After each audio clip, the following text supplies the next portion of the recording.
పురస్కరించుకొని మంచిర్యాల జిల్లా Mandamarri area Singareni ladies club వారి ఆధ్వర్యంలో గోరింటాకు మహోత్సవాన్ని మహిళలు భక్తి శ్రద్ధలతో నిర్వహించుకున్నారు.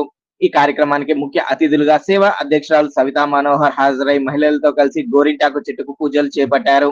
అనంతరం సాంప్రదాయబద్ధంగా మహిళలతో కలిసి అరచేతిలో గోరింటాకు పెట్టుకున్నారు. అదేవిధంగా తమ కుటుంబాలను చల్లగా చూడాలంటూ ఆ దేవుని ప్రార్థించారు.